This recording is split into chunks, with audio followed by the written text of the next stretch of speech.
Welcome to A Time to Think. If you checked the clock just a moment ago and you said, I'm bored, I need something to do, it automatically became A Time to Think. Correct. If you're listening to us, you're hearing the smooth stylings of Pastor Chris Tillman. Hello. Say something, Chris. Hello. Tell me two things. My name is Chris, and I live in Plover, Wisconsin. And we are just north of Plover, Wisconsin, recording in a different spot today. So if the audio sounds slightly different, it's because we are roaming around the Stevens Point Church building, a little bit like Pentecostals, Chris. We're just taking laps as we record. You know, you don't even need. We're on our feet, though. We're not on the floor. You don't even need pews or seats in a Pentecostal church. I guess not. Just a racetrack. Welcome Get your flags ready. It's a time to think. We were at a conference, me and a couple brothers in Christ were at a conference the other day, and we were talking about evangelism, and the Spirit was mentioned multiple times. So you have to be sensitive to the Spirit's movings, talking about particularly how the Holy Spirit directed Philip in his evangelism to the Ethiopian eunuch, and even after one of the main sessions, the organizer just said, hey, we just heard about how we need to be watchful in prayer. Let's actually take a moment. I know it's the time you're supposed to leave, but let's take a moment to be watchful in prayer. And these two brothers come from, they've had some more charismatic experience in churches, and they're like, how Pentecostal is this conference? And I was like, it's not Pentecostal, it's just biblical. Right. Like, no one was running laps, no flags were being waved. The mere mention of the Holy Spirit does not equal Pentecostal. Yes. So as Reformed brothers, we're big fans of the Holy Spirit. Yes. I like him a lot. He's great. As he is. Yeah. Not as he isn't. That's a conversation for another day. We did that already, didn't we?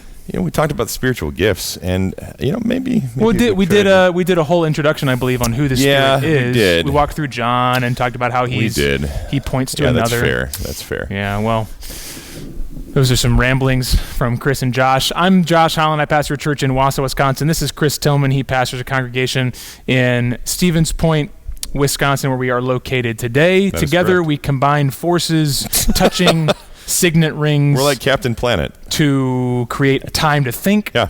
You can find A Time to Think on Spotify, Apple Podcasts, Google Podcasts, YouTube. It is our attempt to think thoughtfully and carefully about issues in the culture and the church. The heart of this podcast is there are many, many, many things as pastors we would hope our people could hear or process that we talk about on a daily basis, and we just can't force them into sermons. Correct. And we know that just by nature of how society is structured right now, people have commutes in their car, and they go to the gym and they listen to things. And so this is kind of our attempt to disciple people on the go. It's a discipleship of the mind. We're supposed to love the Lord our God with our heart, soul, strength, and mind. So you might think A Time to Think is the arm of Downtown Mission Church seeking to disciple the mind so that we can think. And it's a huge arm. Massive. Yeah, massive buy and try. And it is arm day. Yeah, it is arm day. We'll talk probably a little bit about physical fitness on this episode of A Time to Think, because just talking about habits to a certain degree. And if you're looking ahead, we're going through the book Digital Liturgies. There are 3 foundational chapters in Digital Liturgies and then 5 liturgies. So these first 3 episodes, we're kind of talking about the foundation of Samuel James's argument. And then the last 5 chapters, I think in those 5, they're going to give some examples of how technology shapes us and changes us, and you won't key in on every one of them. You think, I don't really, that doesn't happen to me. But then there'll be 1 or 2 where you go, that one really makes sense of how I operate technologically. But the foundation needs to be set first, Chris, with first in the 2nd chapter, just about how technology as a whole, any technology, be it a hammer or ChatGPT, changes you. And then the 3rd chapter that we'll discuss on the next podcast is about how particularly internet engagement changes us. So you can see broad technology, narrow internet engagement. I want to start like Alta Vista, Netscape Navigator. Anything else that's obsolete that you want to mention? I want to start with a bit of a thought experiment, though, Chris, because I had a conversation with another brother in the church. And I said, hey, do you need one of the books, one of the copies of Digital Liturgies? And he said, well, that could be helpful. I listened to the first couple chapters, and I don't really know what I think yet. And he kind of hinted to that maybe Samuel James just kind of has this pet sin that he sees everywhere, and maybe he's exaggerating a little bit. And as I reread chapter 2, I thought I could see how you'd think that. And I think there's maybe a thought experiment we can have, Chris, before we even dive into the chapter, about what you do when someone shoots a warning flare, casts a warning signal, or says something really bold. I'll give a couple examples. Read a parenting book by Ted Tripp a couple years ago, and not only was he writing in the 90s, so he's talking about, not necessarily 8-track tapes, but he's talking about like talk radio shows. I mean, we were kids in the 90s. I was older kid than I was you, a tot, but yeah. And he would say things, and what was helpful about Ted Tripp was that he would say stuff and you'd go, I don't know if I fully agree with that, but if you wrestled with the concept, you'd realize. So, for instance, he shares a story where his teenage boy wanted to participate, I think, in competitive sports, and his philosophy was youth sports as a movement removes kids from families and teaches you to kind of pursue your own personal interests rather than, like, the analogy he gave was if our whole family is on a bike ride, then my teenage boy, who is a better athlete, has to learn to stay with the family rather than exercise his athleticism. Now, you look at it and you're like, but he can still play football. You might be going a little overboard here, Ted. Yeah. At the same time, if you take seriously what he's trying to say and say, oh, he's noticing in the culture a pull to always do what's best for the individual that does not learn how to coordinate that with the family. You go, oh, I should really think about that. Yeah.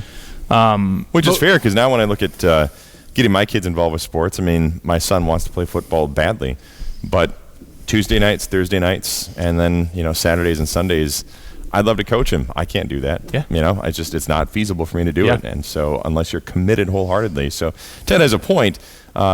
Maybe the issue, though, isn't with playing sports. Maybe it's how we approach it. Sure. And Vodi Bakum is another character. Vodi. I love Vodi. Yeah, I do too. But he's the kind of guy I agree with 90% on stuff. And then that 10% that he says really harshly, really strongly. And you go, I don't agree with the logical conclusion that you got to here. Anything from Vodi that sticks out where it's just like a punchy thing. But don't disagree with Vodi, because he'll take you out. Intellectually and physically. And physically, exactly. I'm trying to think of stuff from Vodi. Vodi's a no nursery guy in the church. And at first you're like, no, you have nursery available at Stevens Point. Modified. I have nursery available in Wausau. Modified, But Vodi's a no nursery guy. Like hardcore. And I go, okay, man, there's some pragmatic things we can do here, but his rationale behind no nursery, as far as what the church is, it's legitimate. And so I think both of those examples are guys that they say something punchy, they say something bold, and we have a choice when we interact with a bold statement or a warning. Do we write off the bold statement because it's so bold that come on? Right. Or do we seek to say, I might disagree with the last step you took in that logical implication, but actually the core of what you're saying is very helpful. I'll follow you to the edge of the cliff. I'm just not going to jump off, right? So any thoughts on that? When someone gives a warning signal, someone says, hey, this is the problem, how do we process that bold thing? Yeah, I mean, I think the best way that I would say to take that kind of stuff is to consider the source, first of all. Is this somebody that is generally demonstrating wisdom in how they carry themselves, right? So I don't know, Samuel. If I knew him, I'd call him Sam, probably. Sammy, one of those pet names. But he's not your pet, Chris. He's not. No, he's not. But he could be my friend. Yeah, he could be my friend. And if I knew him, But see, here's the thing: this is where you get recommendations. Recommendations are really helpful for books, just as a practical encouragement. If you're looking at a potential resource, and we will typically go to like Westminster Seminary Bookstore. That's a place where we go and say, all right, if they're recommending this, it's either a good resource altogether, or it's something that can be helpful if taken in the proper dosage. And so, I think when we evaluate then the perspective and the context, like who is writing this and why are they writing it, I know that there've been, what was the book that, oh goodness, I read it last year for one of my courses. You had read it before, James K. Smith. You Are What You Love? Yes, yes. And then it talks about liturgies, that kind of a thing. And now James K. Smith has some issues, some theological issues that have kind of worked out. But there's some helpfulness in it, even though he's coming from, I would say, an unhelpfully slanted background. So if Samuel James comes from a helpful background and he is noticing a trend, I think it's worth listening to. I would say another book that kind of fits in this category for me is the book Saturate. Saturate is a great book.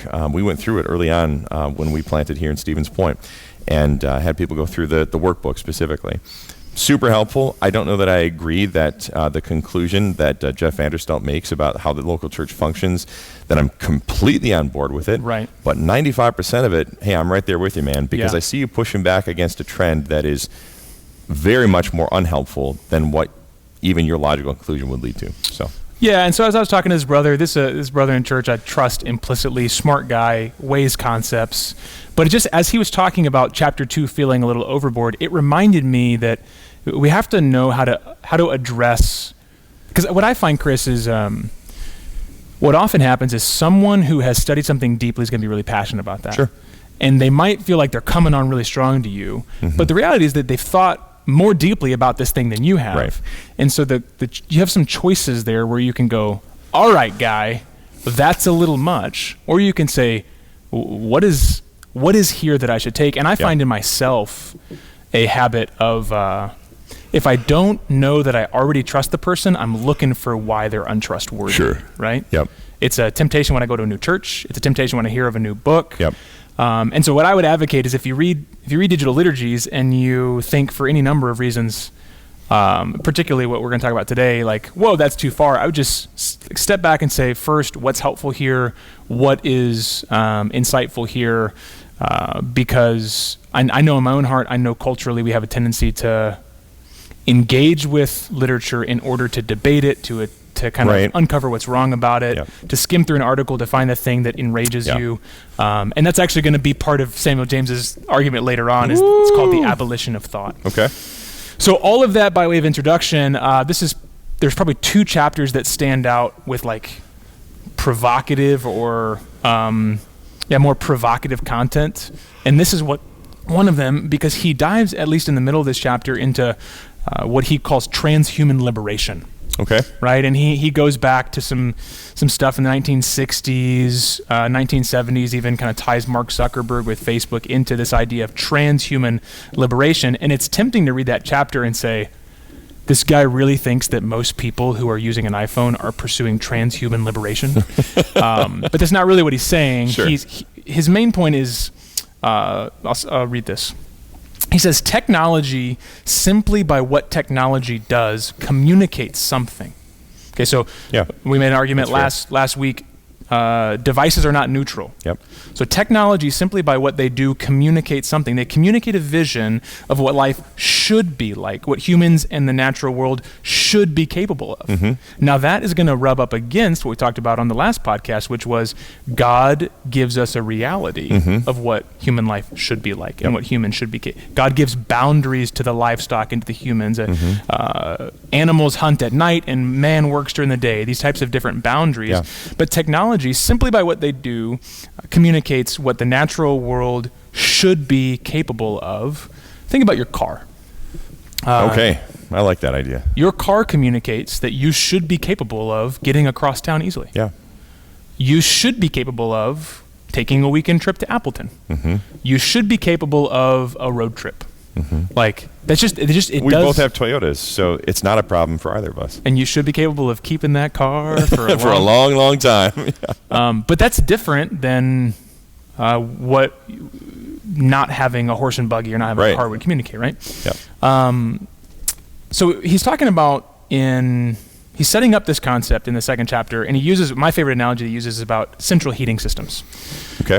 He talks about clocks. He talks about central heating systems, and the analogy with central heat is prior to a furnace in central heat, you had to be in one room to be warm in the winter. Mm-hmm. You needed a hearth, you needed a wood stove, you needed a fireplace, and if you want to be warm in the winter, you should be in that room because that's where the fire is, right? Which by necessity in Wisconsin is going to drive the family to be together in one room more often than not. Yeah. So there's a technology, the hearth, the fireplace, the wood stove, that is in one place, and you need to be around it together to maintain comfortability. Sure. But once that heat can be piped into different parts and be controlled by, let's say, a digital reader like I have in my house, just a couple arrows up, couple arrows down controls it, all of a sudden I can have that comfortability on the basement floor or the first floor or the second floor of my home. You've decentralized it. Which is not just decentralizing heat, it actually also decentralizes people, because now individuals can be comfortable in individual rooms. So what James is trying to uncover here, Chris, is that just by nature of a technology, even really before we idolize it, it changes us into the type of person that maybe we'd prefer to be in our own room. Sure. Yeah. Or we have the flexibility to. Can you reflect on that at all? Because that's a pretty non-controversial technology to start talking about, right? Yeah, I mean, I would say, I understand where he's going in terms of the purpose of the book when terms are used. I don't think we often think in terms of technology when we think about a furnace, right?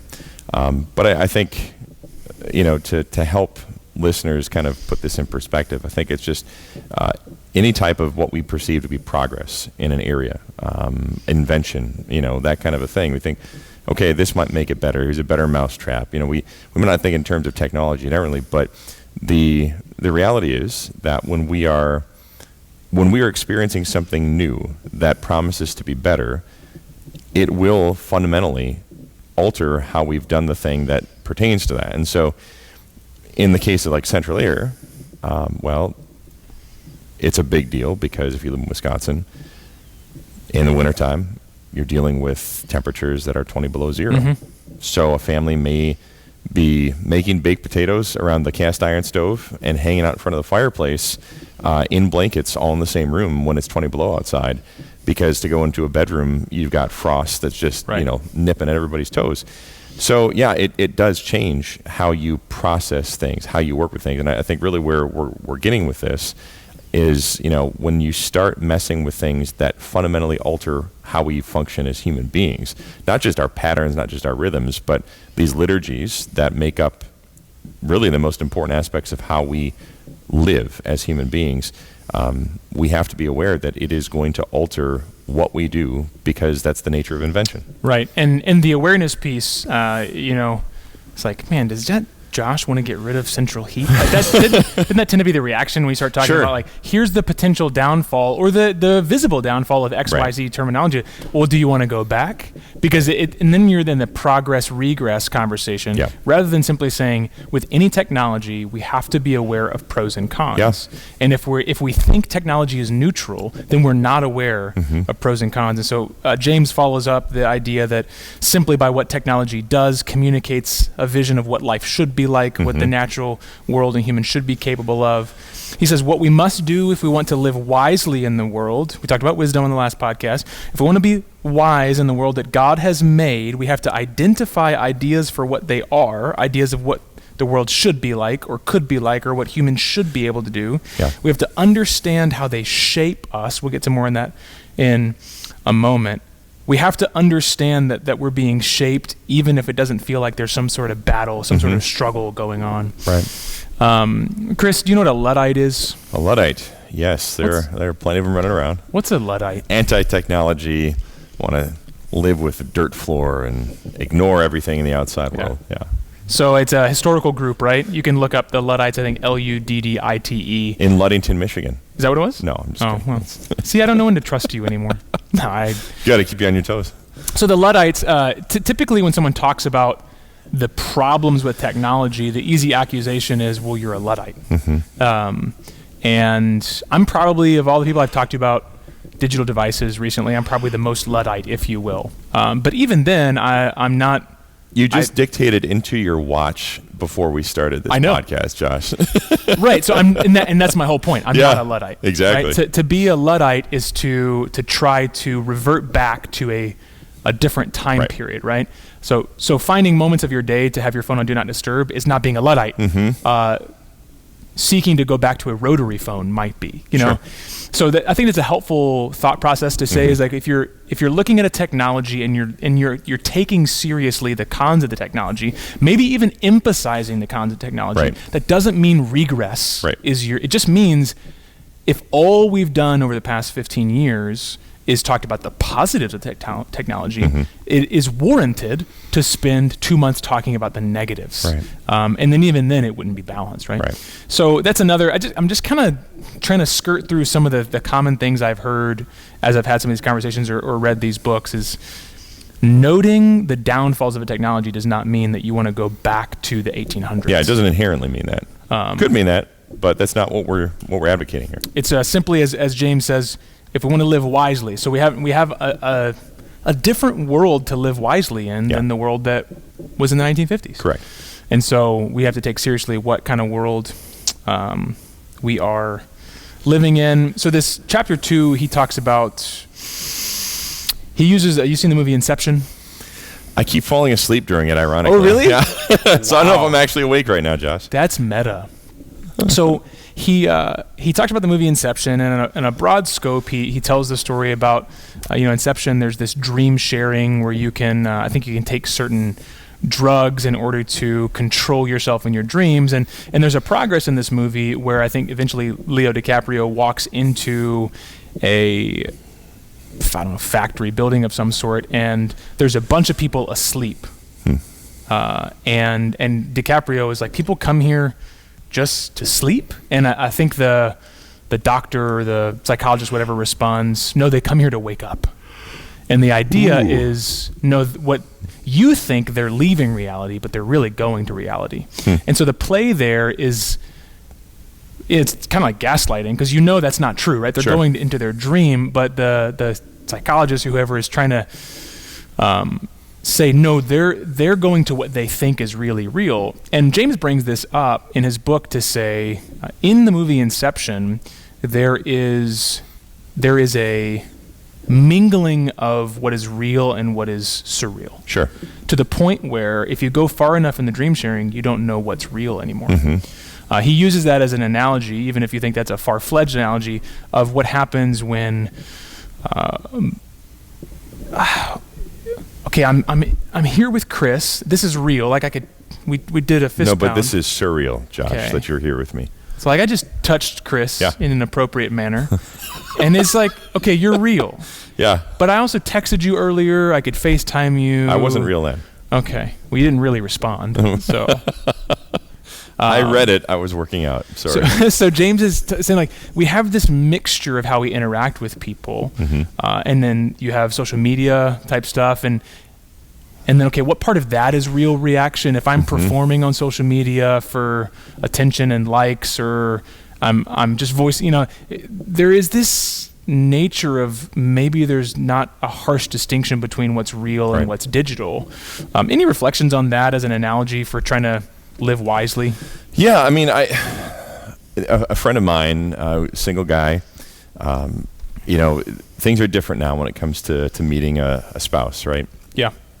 And I can't imagine, as far as like living in the current culture, where the preferred venue right now is online. Yeah. Right. So using an app, Hinge, Match, Upward, whatever, like somebody might use to try to find a girlfriend, turn into a fiance, turn into a spouse.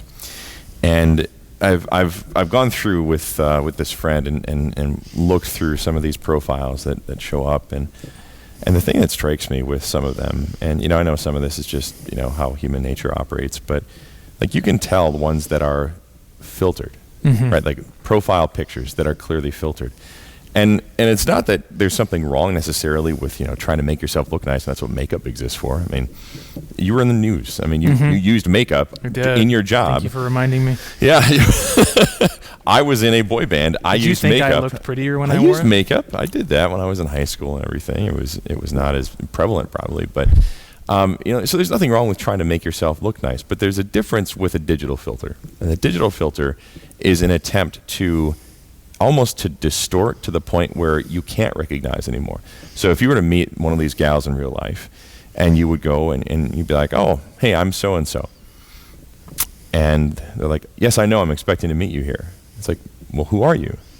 You can't differentiate real from fake at that point, right? So the filter can be so heavy, and I think, the concern that we have right now when it comes to online life versus real life, that type of a thing, is that is that there are distortions that are starting to occur that are changing what we expect to be real, even to the point where somebody might look at another individual and say, you are more real in your online persona than you are in actual real life. There's a series that I do not recommend flatly across the board, because there's a fair amount of language in certain episodes and everything. But there's a series on Netflix called Black Mirror, and it is it's actually a look at the intersection of technology and how it impacts human experience from like Twilight Zone level type stuff. And there's one episode where there are these, again, I'm not advocating for this. I didn't even watch this episode, but I read the synopsis to determine I wouldn't watch the episode. Yeah. But it was basically these two guys who are buddies who are playing this online game. One of them is playing as a woman, the other is playing as a man, and then they fall in love with each other as online persona without knowing that it's the other guy who's just this guy, right? Yeah. And so I think... So then what's real in that way? Exactly. Are you in love with your friend? Right. Yeah. And so that's the, I guess the social commentary there is like, what is real now? Yeah. What is real to us? And so I think that's where we are forced to wrestle with this. And it is only going to get worse. Like it's 15 years ago, there's no way I'm thinking, hey, the preferred place for people to meet is online. I would have thought like that is where, no offense, but like, that is where if you can't get a date, you go online and you're just trying to find somebody as desperate as you are.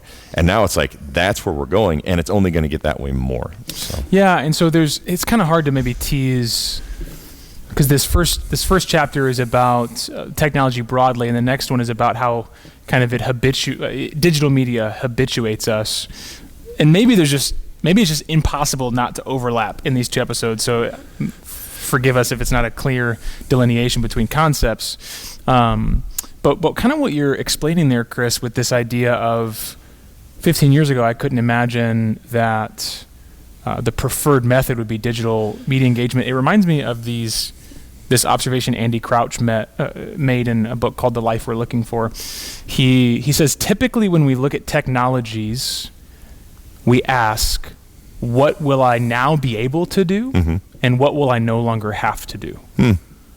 So I was like, I got a car. I'll now be able to go farther, faster. I'll no longer have to walk. Yeah. He says, but we almost never ask the questions, what will I no longer be able to do? And what will I now have to do? Mm-hmm. I'll no longer be able to... I'll no longer be able to get exercise just in my normal daily routine because I don't have to walk 3 miles each day, which, a 5K is 3.5 miles. That's a decent daily workout for people. And if you just, if you're in college and live on college campus, you get that just by walking around campus. But if you have a car now, in Wausau, it's really inconvenient if I have to park a block away from the building that I'm, right? Or repark, City of Wausau, thank you. And maybe you could even go so far as to say, and I'll no longer be able to know the people in my neighborhood as well, because I'll be constantly, easily leaving my neighborhood. Right. And so the point is, we always ask, what will I not have to do anymore, and what will I be able to do anymore, rather than also asking, what will I no longer be able to do with this new technology, and what will I now have to do with this new technology. Now, papering that onto the idea of dating, it's like, man, now I could meet someone and I could even determine if I want to go on a date with them, and I don't have to do the awkward first date. Right. Okay, I can skip the... It's like blind dating while seeing. Yeah, and I could almost skip 2 or 3 of the processes. Yep. But what if the flip side is, now I don't know how to interact with a person? Right. So the technology has allowed me to do a new thing, but it's also disallowed me to do a thing. I think about working from home. Yeah. It's a pretty decent thing. We both have laptop computers, which means we can work at home. We have wireless internet. We're not rich, but we have these things because it's 2024. And I wrote down work from home. I'm trying to remember what I wrote down yesterday. I'll no longer have to do all my work at one time. I'll now be able to work from anywhere. Now I'll have a flexible work schedule. But I'll also now have to take my work with me. Yep. And I'll no longer be able to fully rest from my work because there's less clear divides. Yeah. My work can be with me on vacation. And so there's these 4 questions that we always have to ask, and that's kind of maybe what this book, Digital Liturgies, is helpful, is to ask those next 2 questions. In the age of digital media, what are we no longer able to do, Mm-hmm. And what do we now have to do? Mm-hmm. Right? So any reflection on those that holistic 4 questions? Yeah, I do think it's a good, I guess we'll use the word rubric. Yeah. I like that word. It's a good rubric to use because, as an example for us, I mean, right now, educationally, you're getting your master's degree, I'm going to get my doctorate through 2 great schools that we would have to literally relocate across the country to go to, right? It's a fantastic opportunity learning from world-class professors. It's wonderful. Yeah. It's great. And on so a Zoom call yesterday with probably one of the top 5 Hebrew scholars in the country. Yeah. Was it Furtado? Van Pelt. Van Pelt. All right. Yeah. So, you have this opportunity, and it's a great opportunity. But you do have to ask the question as far as what outweighs what here. Yeah. Because, is there potential that you're missing out on something? Well, yes, there is, because traditional learning format, you're around people. You're talking with other people. Now, we both have the advantage that we are in ministry currently, right? Mm-hmm. And so that offsets some of that, you're just off on your own doing theology and you're not putting it into practice, not putting context, right? And so for us, it outweighs it. And the distance option is a good option for men who are in ministry, right? So that's what seminaries are now kind of marketing to, saying, all right, you don't have to move. You can stay in your church, but the key there is stay in your church. Because what you're probably missing is the character formation piece. Exactly. But you can't not have that. You have to have that. It's just where you're going to get it differently. 100%. So when you weigh these things out, I think that's probably it's good word to use is are you weighing this properly? Because we tend to think, I mean, the immediate. Well, here's another example. I love examples. All right, good example, I think. So I was going to get a new phone, and I was, I like the idea of having a high quality option available to me. Okay, and the cell company I'm with, they discount stuff pretty heavily at times to current customers, so it really doesn't cost me a whole lot to get like a good new phone. So I was looking at the iPhone 15 Pro. I'm thinking, all right, this is top of the line, right? And it's got pro right in the name. Yeah, exactly. It's pro. It's professional. And in their advertising, when this comes out, they have this meteorite coming down, and they're so excited because they say it's titanium, right? The case is titanium. You're not dealing with stainless steel anymore or anything like that. You're dealing with titanium. Yeah. Wow, isn't this awesome?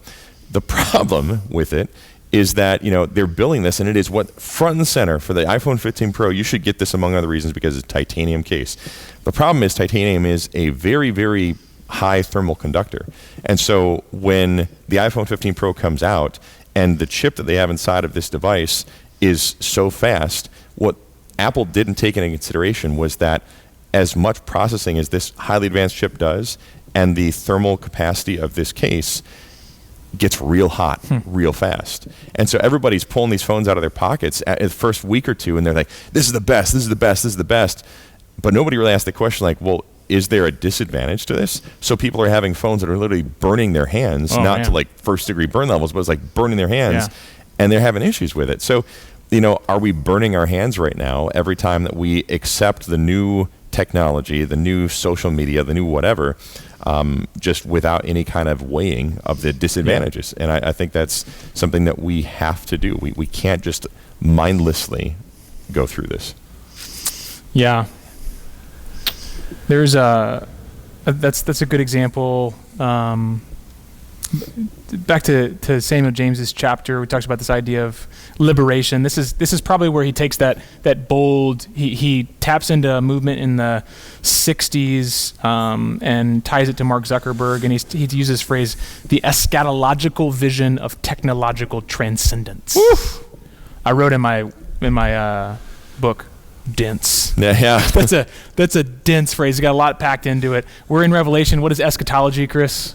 The last things. The last things, and usually it's like a progress to the last things. The last things are the better things, right? So an eschatological vision of technological transcendence means a vision of a place we can get to in the future where technology helps us transcend. Mm-hmm.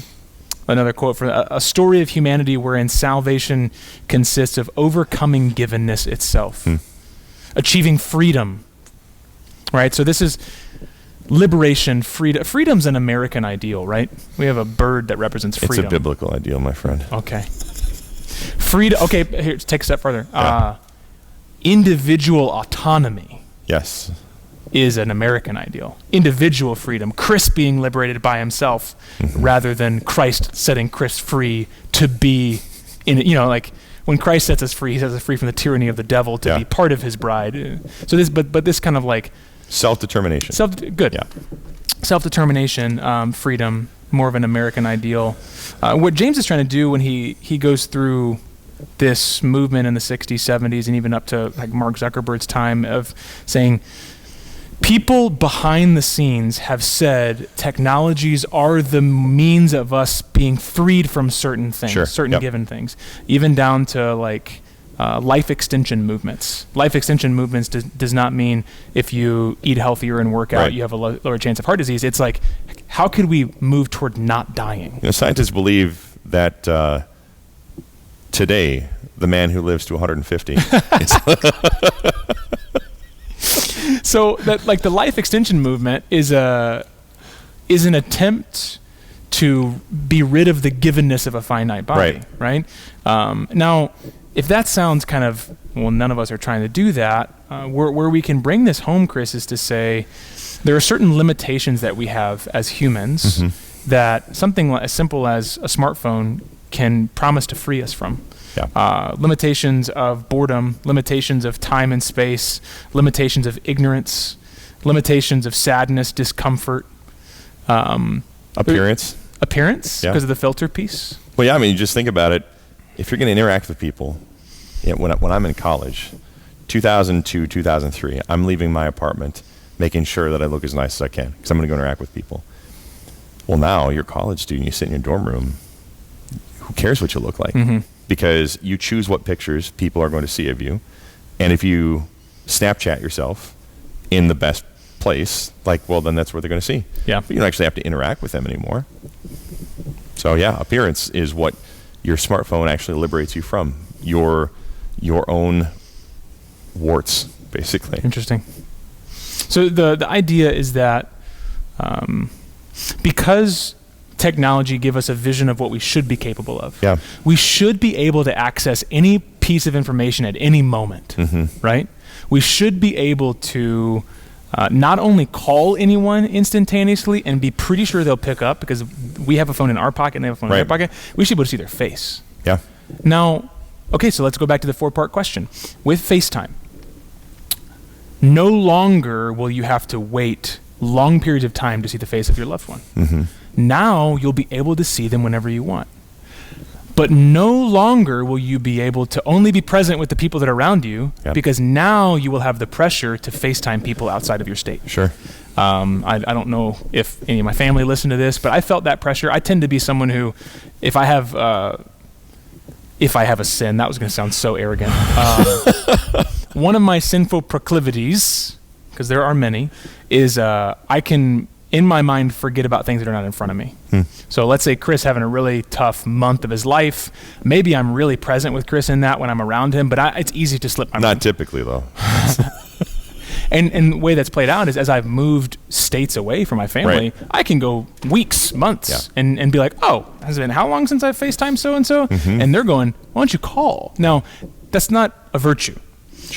But on the flip side, I have experienced the pressure of, man, if I lived in a world without a phone, no one would be asking, how come I haven't called? They would just say, he doesn't live here.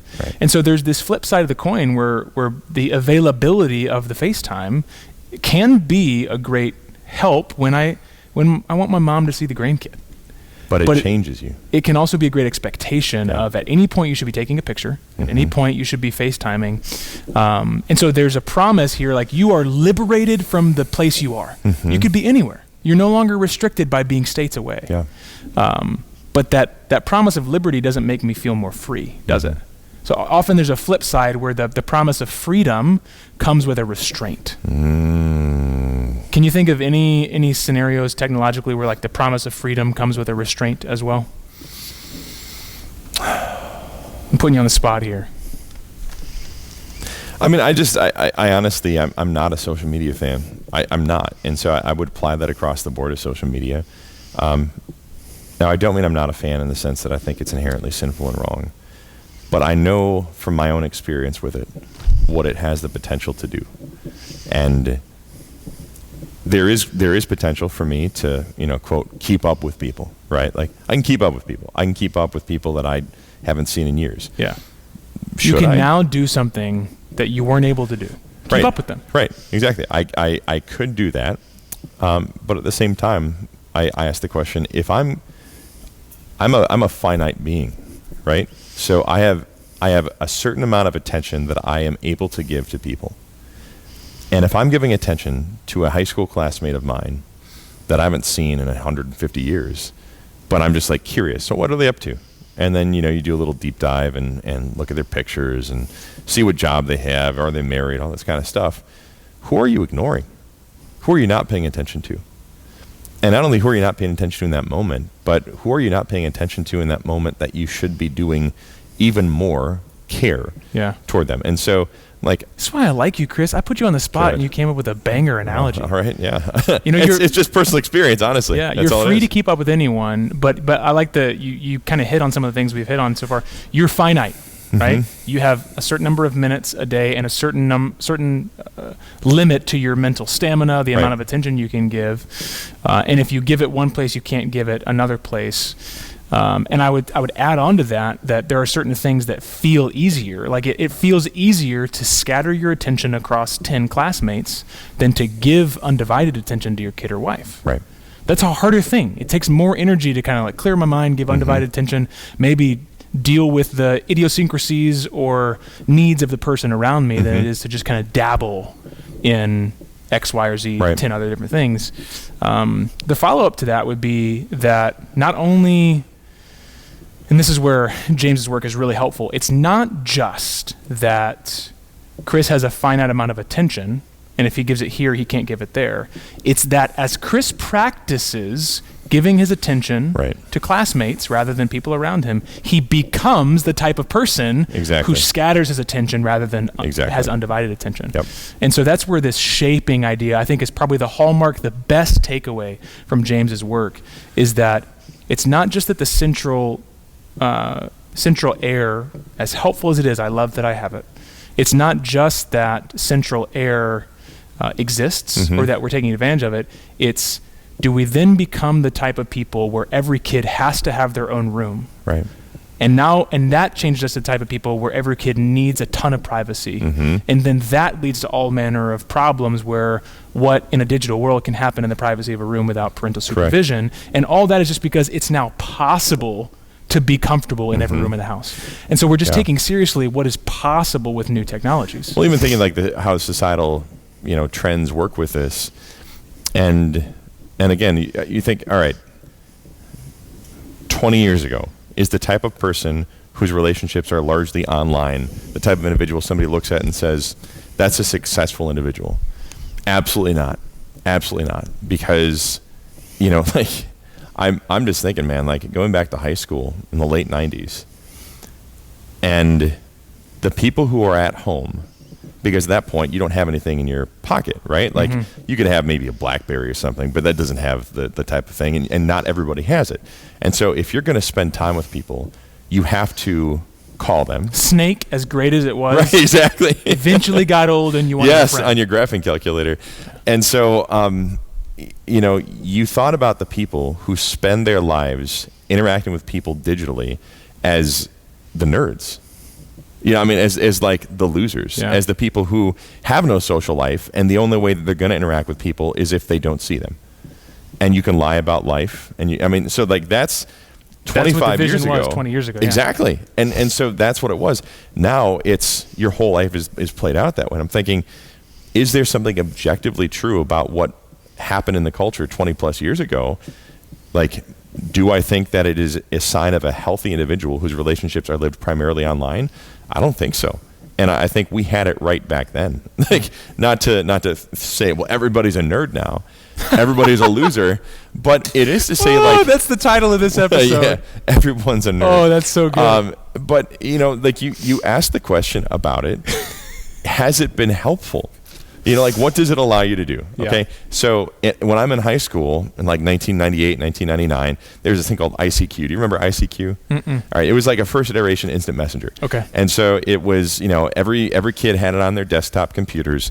But the thing is, because it was a desktop computer, it was in somebody's living room, and mom and dad use that computer, and brother and sister use that computer, and you're also doing schoolwork on it, and everybody's like sharing this machine. And so if you're going to interact with somebody over this instant messenger ICQ, and anybody who was around that time who remembers that, like, knows what the notification sound was for. Yeah. But you're interacting with people in a very like targeted capacity, right? And so is that helpful? Yeah, it's helpful. Okay.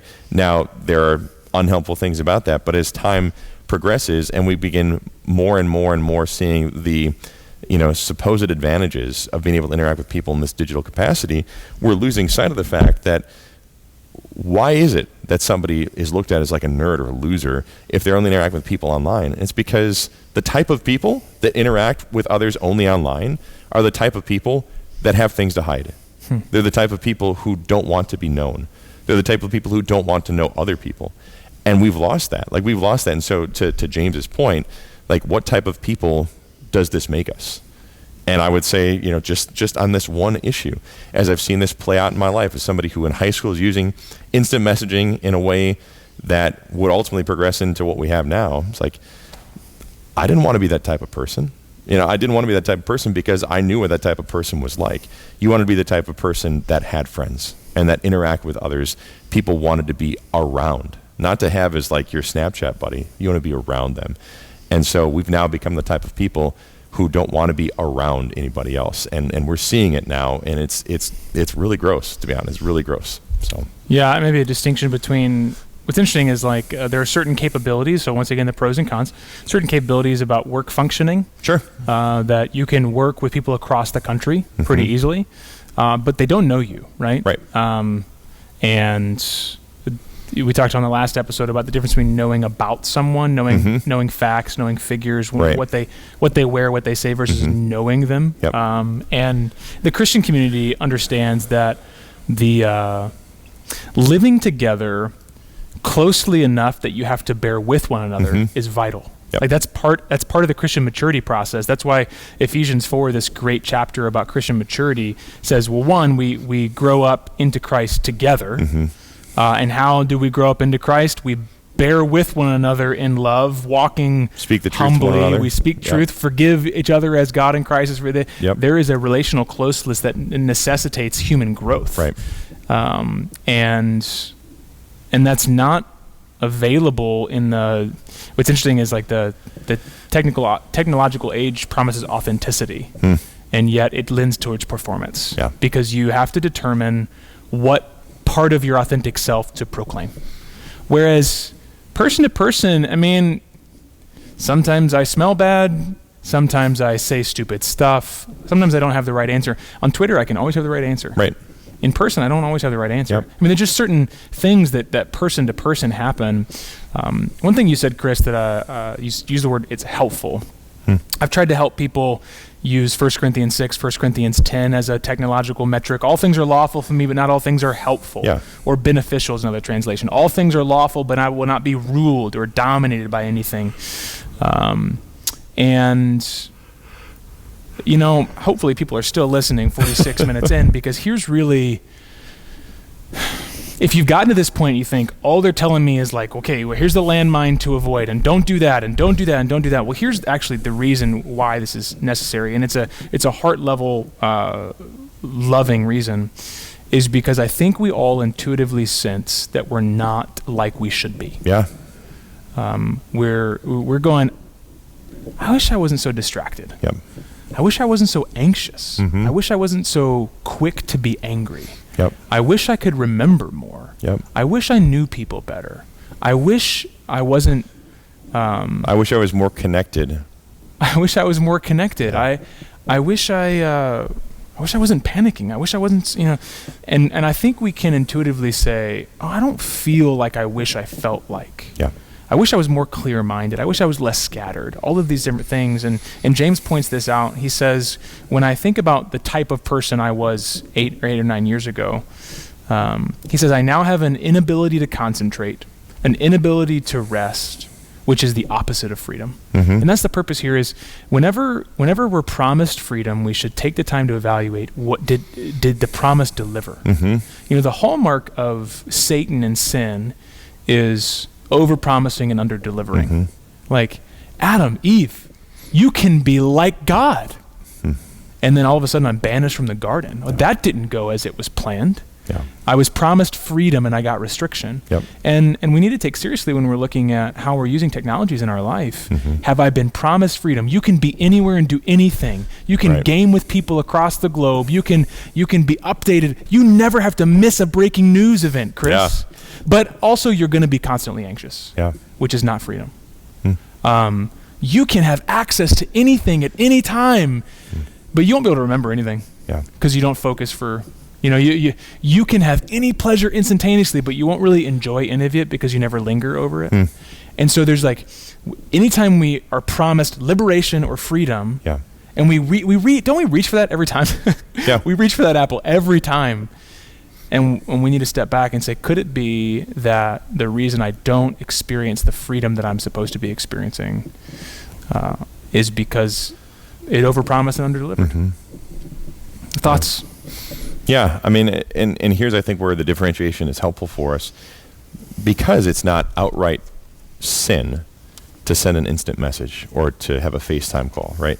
That's not, and so I think this is where we become challenged as Christian people, because we do live in a binary world in many respects, right? So right is right and wrong is wrong. You can't confuse those things. And so sometimes the liability that we face as Christian people is to apply binaries in a way that is not biblically warranted, right? So we can look at things and, 100 years ago it was, well, playing cards is bad. Well, is there something wrong with playing cards? No. Now, could there be something wrong with playing cards? Well, absolutely. If you're throwing your life savings away, gambling and that's a problem. That is a problem. But is simply the act of sitting down to play cards, is it evil? No. So, our tendency right now is to look at this and to say, well, you made a pretty good case, Josh and Chris, for why we shouldn't be doing certain things. You made a pretty good case for this. And so now what I'm going to do with it is just burn my computer, burn my phone, burn my TV, because I want to live in the good old days. And that's not helpful. Again, what is helpful for us is understanding the benefits and the disadvantages, and then compensating for the disadvantages, because if we're not engaging in something that's inherently sinful, then we're just going to have to do something that's, you just think about like dieting and eating, right? There's nothing, you ain't going to be killed if you go out and you have a thing of chocolate ice cream tonight. You're just not going to be killed doing it. Right? There's nothing wrong with doing it. Astounding medical advice. Yeah. Please take future doctor. Take it from me. Exactly. So it's not going to kill you to go eat a thing of ice cream tonight. Is it inherently sinful to eat ice cream 4 meals a day, 5 days a week, and then the 2 other days a week you're having vanilla ice cream? There is something sinful there. Not because the ice cream itself is sinful, but because your pursuit of it, your engagement with it, is betraying a heart issue and a heart condition. And so I think for us, as we evaluate these things, is asking ourselves the question, is this exploiting me in a way that I'm being taken advantage of and I don't even realize it? And I'm giving myself over to something that's making promises. Is it the abusive spouse? Is that what this is becoming for us? And I think sadly that is becoming the reality, that social media and digital interactions specifically are becoming like the abusive spouse that promise us things, that tell us, you can have this, you can have this. We get hurt, and then they keep making promises, and they can't deliver on those promises. And so I think I just want to appeal to people right now. If there's one thing I can just ask you to do and ask you to act on, especially if you are in our church and we are your pastors in some capacity here, we want to be able to pastor you and say, please understand what God's first priority is for you, and that's to love your church, to love the people that He's placed in your life that are part of the body that you are a member of. And you can't ultimately do that just by sending messages. We have a Church Center app. Church Center is a great resource for getting information out there. But you can't love each other well through Church Center. Yeah, there's a certain maintenance that's helpful. Yep. You can keep somewhat updated throughout the week. You talk about the abusive spouse analogy. You want to hear the spicy thing it's like, oh, this is a good turn of phrase. So I'm talking to this brother. He's mentioning, hey, I don't really know about the second chapter. It might be a little overboard. I kind of give this distinction. Well, maybe the difference between good technology, bad technology is, that Psalm 104 boundary is that God gave grass to the livestock and wheat to man to cultivate. Yeah. So if we're taking a tool and using it to cultivate, that's great. That's what we're designed to do, is cultivate. And cultivate could be making bread, or it could be building a skyscraper. But Right. either way, it's cultivation. But if we're only using it for consumption, and we're supposed to eat, but if we're only using Right. it for just like passive consumption, then we ultimately be used by it. And so the phrase I said is, you got to ask, who's the tool? Woo! Who's the tool? I don't want to be a tool. Is the phone the tool, or am I the tool? Yeah. Who's being used? Is the phone being used, or am I being used? And I'll give you one example just from my life yesterday morning to show you how I'm the tool. I gave a plea like 2-3 weeks ago for people in our church to spend the first hour of their day without their phones. And I've tried to do that where I can. Sometimes I don't know when the first hour of my day is because I have a newborn and I'm up at all odd hours of the night. But generally, if I'm up by 6:30, between 6:30 and 7:30, I try to be no tech there. And so I'm up and I'm starting to read the Bible, and I've been studying Greek and Hebrew recently. So in my mind, I'm thinking, "Oh, I could also watch this video." Okay, no, don't do that. And I must have spent probably a quarter of my hour fighting temptations to pick up my phone, because I had a laptop in there, I had a phone in my living room, and now, ironically, I'm reading Psalm 71 at this point. And Psalm 71 talks about taking refuge in the Lord. And I keep asking myself, what am I finding in the ability to go grab my phone that is actually the refuge? Sure. I want a break from the hard work of focusing on one person, so I can go here. And I thought there was a great irony that in that moment where I have a chance in the quiet of my home to find refuge in Christ, I feel restless until I can go find refuge elsewhere. Yeah. But the promised refuge is an actual refuge. Yeah. And I think that's what, there's another author, Felicia Wu's song, that talks about the discomfort that we experience when we're around, because we bring our work home, because we can, or because we could also always be listening to a new podcast, watching a new show. There's a restlessness in sitting and going, I could be doing that. And there's a discomfort that can be quickly subsided if you just go do something. If you just send that email, it's on your mind if you just. But true rest doesn't happen until you push through those 7 or 8, 9 discomforts and you find a stability and a peace. Yeah. And so I found that it was just a little example of how my phone has more control over me than I think it does, even as the guy talking about this on the podcast, because it took me a long time to settle into my rest is in the Lord. Yeah. That's one example, and I hope maybe that's just I can feel that in myself as well. I said we were going to set the clock for 40 minutes. I did set a clock, and we went 15 minutes over, and so... Thanks for sticking with us. Yeah, we hope this has been helpful. Maybe you listen to it in 2 or 3 increments. Thanks for taking some time to think.